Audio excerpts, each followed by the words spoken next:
I'm doing this video because we need to talk about child protective services, but from a spiritual perspective. I'm going to be reading from Isaiah chapter 9, verses 6 and 7. For it says, Unto us a child is born, unto us a son is given, and the government shall be upon his shoulder, and his name shall be called the Marvelous Counselor, the Mighty God, the Everlasting Father, the Prince of Peace. Of the increase of his government and the peace there shall be no end upon the throne of David and upon the kingdom, to order it and to establish it with judgment and with justice from henceforth even forever. The zeal of the Lord of hosts will perform this. And we want to talk to you today about child protective services and talk about it from a spiritual perspective, in the sense that God gave his only begotten son, and his son Jesus gave his life. But child protective services is an imitation, or trying to do what God did, but now they're doing it by force and not by choice. We fail to realize that yes, Satan can't originate, he can only imitate. And he's imitating what God had put in place and what Jesus did. But better yet and still, even in those senses, they say that it was built upon the foundation of all people, united together individually with justice for all. No, not so. In the 1600s, they had it set up so that it was done through organizations, done through churches. But in the 1800s, they had it set up again. So it was established so that even African American children, who was not even considered children at that time, they were just merchant material, something used to be purchased as slaves. So they wasn't even included in the original one from the 1800s, where they was protecting children. So they was not being protected. And it's a difference in God and man. Man chose to set up what man has in place. But there's also a spiritual backing, because those men that set it up had spirits within them. And some people have taken it from that point in time and brought it up to now, in which those spirits also dwell within them. We got a lot of these generational issues of demonic spirits that's being passed down from generation to generation. You'll find where you see one of them doing this, and then you look around and see the other ones doing that. So, and within that same family, within that same bloodline. But in that same sense, we don't look at the fact as to what it is that they're removing the custody and taking children from their parents and grabbing, kidnapping, all this other stuff that's being done to the children. We're not looking at it from the spiritual perspective as how it is affecting them and the results that is coming out that, they're being affected by or having. For one, we're creating little witches. We're creating little wizards. We're creating little dark side children. Children that's small, 5 and 6 years old, can use their mouth to curse. Use their mouth to do hexes, vexes, spells, conjures. And they know what they're doing. They got them on the games. They got them all over, everywhere. Even in school, they got the children now. You can't speak on Jesus, but you can talk about, they got them taking classes about gods like Zeus and all these other gods, in which they got to come to the knowledge of who they are, what they do, how they do, and take tests and perform well on those tests to pass the courses. But better yet and still, we don't look at the fact that you can't give a child a pill and cast a demon out. But when you remove something, or move a child from their parents' custody, or you separating them, you causing that trauma, you bringing in those demons. You giving those demons access to that child. And you're not dealing with it from a spiritual perspective. You all want to talk about this child got a mental illness, this child got this child got that. You're not dealing with it from the fact that you are allowing things to enter into this child that wouldn't be there if things was not done in the way in which they was done. There are children that need help, true. And there's a lot of parents that need help, true. But there's also a lot of this stuff that's going on from dark side, because you can look at people in the system. I mean, you got them in high places. We may not wrestle against flesh and blood, but everybody ain't flesh and blood. You got witches, warlocks, whatever, people working their dark side stuff that's in these systems, sitting up in high places, getting what they want, doing what they want to do, and nobody's not opposing it because people are not willing to come out of their mouth and talk about it. But it's the truth. We can throw all the papers we want to throw. They did this and they did that, and they know they did it. You know they did it. But what can be done that will be called justice for all? You got to take it somewhere, take it to God. Somebody that got all authority, somebody got all power, somebody was there. Somebody know your side, somebody know their side, know your heart, know our heart, know their intent, know their hearts, know all of our motives, heard every lie and saw everything done. Nothing hidden, no secrets. But again, we got to look at it from the spiritual perspective for the children. You said it's supposed to be for the best interest of the child. I remember going through my court case at one of the sessions that we had, or one of the hearings that we had, in which I filed a motion because they denied me my visitation rights with my child, violated that. And on my way out the door, the judge looked at me and asked me why come I wouldn't give them my child. And you know what? And the Lord revealed unto me that, you know what? That's what they want. They want you to give, in a sense of having an offering, just like Jesus gave his life. They want you to give up what you have unto them.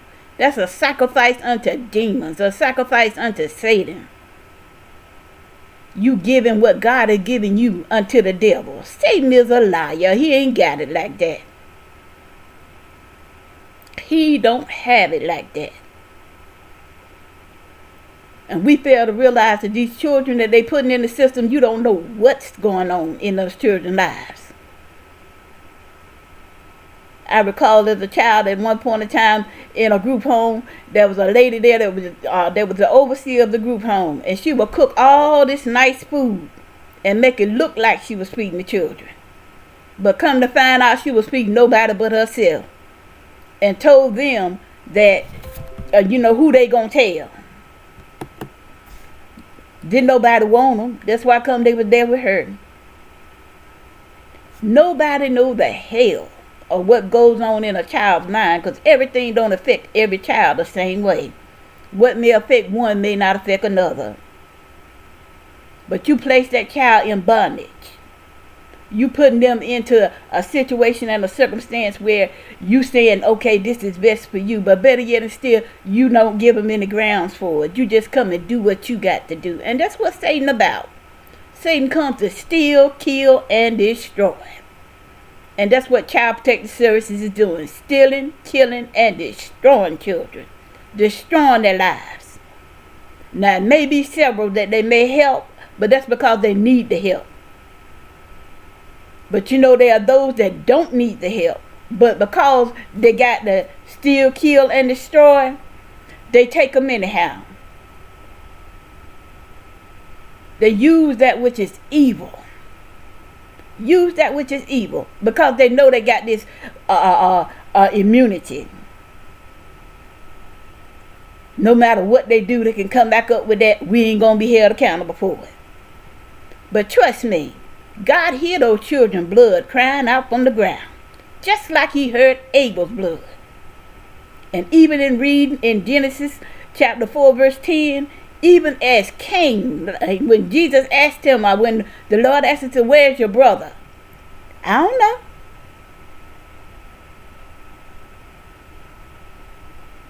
I don't know. You may say, as a social worker, director, whomever you are, therapist, all of you involved, when you're harming these children and doing things to these children that you know should not be done, that it's going to be a day of compensation. There's going to be a day of judgment. Because see, other people may not see it. You make it hide behind your dollars. You make it hide behind your title. You make it hide behind whoever and whatever it is you think you can hide behind as a man or a woman in this fleshly body. But there's going to come a day, I don't care who you are, from the president to the resident, that you're going to be held accountable by God. And those children blood is crying out on the ground. And God hears. And yes, he will answer. You may have got by with man, but you have not got by with God. You have not got by with God. You got so good now that it's all about the money, honey. I remember as a child, once upon a time, they used to tell us about how they used to put people in the nut house or the mental health hospitals, as they call them now, and they would pay them. Even that was added in with child protective services in the beginning. They had got it to the point where they were putting people in the mental hospital because they had epilepsy, had diseases, health conditions. But better yet and still, you say you love the Lord. And a whole lot of us is out here making money, calling ourselves Reverend this, Minister that, Sister this, and Brother that. And ain't doing nothing but lining up our pockets with somebody else's money. And I ain't going to say who, how, when, what, and where, because that's God got that. God got that. Because certain things he said he would handle. But I say unto you that you're raising these little witches, you're raising these little warlocks, you're raising children. They're children. But because of the hell that you're allowing to come upon them, and the demons to get access to their life. Because when you separate them from the parents, they come up with anger, bitterness, hatred. They don't know what's going on because they understand as a child. Especially those that's not being abused. Those that's not being neglected. Those children end up with rejection. They withdraw. They hurt. Soul wounds. Need inner healing, outer healing. And then when you put them in that system and only keep them there for a certain amount of time and don't give them the help that they need. Because don't nobody take them to get no spiritual deliverance. You don't get those demons that you help put in them out of them. So what do they end up doing? Being on drugs. Being out in the street. Little girls running up and down the street don't know what the heck going on in their lives.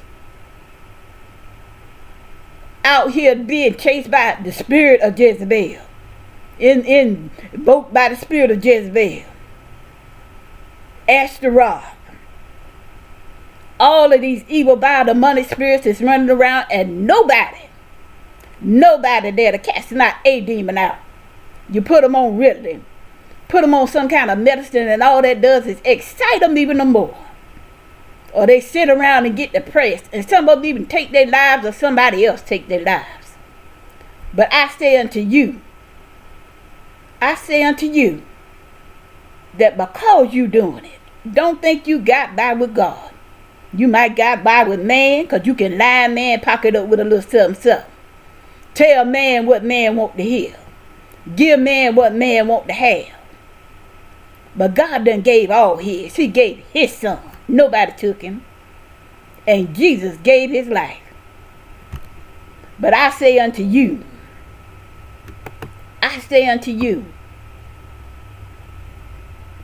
that if you think you got a problem now, just wait a while. Because when these little children now, 3, 4, 5, however young they are, however old they are, because they ain't going to turn on mama, they ain't going to turn on daddy, they going to start turning on the system. And these children going to start working witchcraft on teachers, witchcraft on the ones that's in the authority positions. They going to start doing that dark side stuff when they can't get their way. Just like they did back in the good old days. Back where it wasn't that good about the days, but was back in the days. To when black people was enslaved. And they came up with the creation of talking to God in the way in which they could understand, because they wasn't allowed to read and comprehend for themselves, so they was going based upon what somebody else told them. And how they communicated with God themselves. These children got games teaching them how to conjure. Teaching them spells, hexes, how to get back at people. How to use voodoo dolls, Ouija boards, all this good old stuff. And just wait a while. Because the social workers, those that put them there, those that do them wrong, Just wait a while. Just wait a while. Because, see, some of us have a forgiving heart. Some of us can look and say, I understand why this went down. I understand why that went down. But you know what? Children get sick and tired real quick nowadays. Especially when you done gave them access over to the dark side. You done gave the devil access to their life by your actions. By what you did. And you think that ain't gonna come back? Them same little ones that you setting up to be destroyed may be the one to destroy yours. So you raise up your little perfect child. I got to keep mine. Then all of a sudden one day, yours come home with that one that you destroyed. She in love with the devil per se. He in love with the devil per se. And no, the devil ain't got no respect to person, male or female. And when she come back home, or he come back home, with what you destroyed, when you had all of your authority, when you had all of your power, when you set up in your office and made all these decisions, whether it's in a spiritual or physical, because you got just as many that gather together in the demonic offices in the spirit realm to destroy people's lives, and they ain't even strangers. Then turn around, hug your neck, and tell you they love you and know they lie. But you don't. But I say unto you, the Child Protective Service is demonic to the core. Because you're imitating God. You can't be, so you imitate. That's a system that was set up to imitate what Jesus did. God gave his son and Jesus gave his life. And Satan can't give his. But he more than happy, if he can't take it or make you give yours, he'll take it. Or try to take it. But see, Satan ain't greater than God. Just like with Moses. Moses' mother made a sacrifice. She placed her son in somewhere she was led to place him, because God had a work for that child. And when she put him out there, who found him? One of the king's daughters. And took him in. And one of the ladies said, I know somebody who can breastfeed. She went and got Moses' mother. So though they were separated, God brought them back together. But I say unto you, who are you separating? Who are you destroying? Whose child? Because in the meantime, you destroying somebody else, and you may be destroying your own. Because that same one you destroying, same one you hurting, same one you harming. Some may think just because they don't come back to you immediately, it can skip down to the 3rd and 4th generation, and in some cases the 10th generation. You done curse yourself. You done curse yourself. But just like when God asked Cain, when the Lord asked Cain, where your brother? I don't know. Am I my brother's keeper? I say unto you, are you those children's keeper?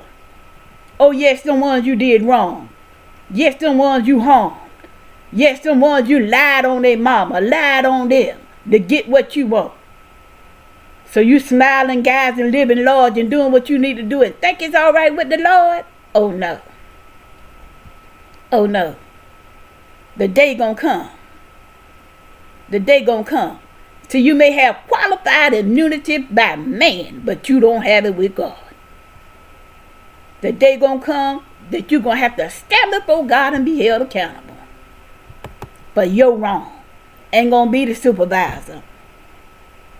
Ain't gonna be nobody else's fault but yours. Every child that you have wronged, that child's blood gonna cry out, his ears crying out to God. And don't think it's not because God don't hear it, that something ain't taking place yet. In God's timing. It ain't according to man, but it's according to God. He told us to bless those that curse us, pray for those that spitefully use us. But I say unto you, God is a just God. He's a God of justice. But God's justice ain't like man. Where it is we may think somebody deserves to die because of what they did, God can look and say, not so. I know the heart. I know the intent. I was there. I saw what you didn't see. I understand what you don't understand. But he also said, suffer not thy little children. Let them come unto me. And all of this suffering that you're placing upon God's children, from the youngest to the eldest, from the least to the greatest, is not going to be gotten away with. It's not going to be gotten away with. But I say unto you,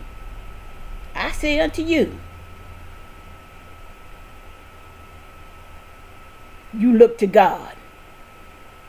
Because ain't nobody else going to have to cash that check that you write with your life. You going to be the one that's going to have to stand before God and give account for it. You may say this, and you may say this, and you may say that. But again, I say, it ain't going to be nobody else's fault but yours. Nobody else's fault but yours. But I say unto you, who are you raising?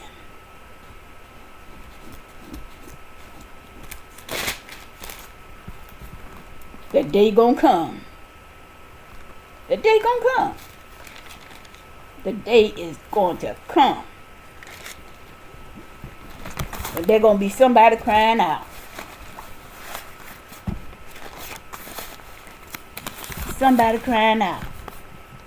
And you know who's gonna be amazed? It's gonna be amazing. It's gonna be amazing. It's going to be amazing how it's going to fan out. You say you love this one. You say you hate that one. But we say unto you,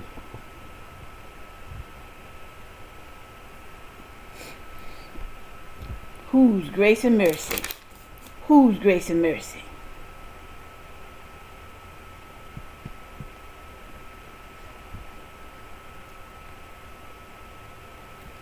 We're going to read, the closing of this is Genesis. We're going to read Genesis chapter 3, verses 4 through 8. It says, and the serpent said unto the woman, ye shall not surely die. For God doth know that in the day ye eat thereof, then your eyes shall be opened, and ye shall be of gods, knowing the good and the evil. And when the woman saw that the tree was good for food, and that it was pleasant to the eyes, and the tree to be desired to make one wise, she took the fruit thereof, and did eat, and gave also unto her husband with her, and he did eat. And the eyes of them both were opened, and they knew that they were naked, and they sewed them fig leaves together. They sewed the fig leaves together and made themselves aprons.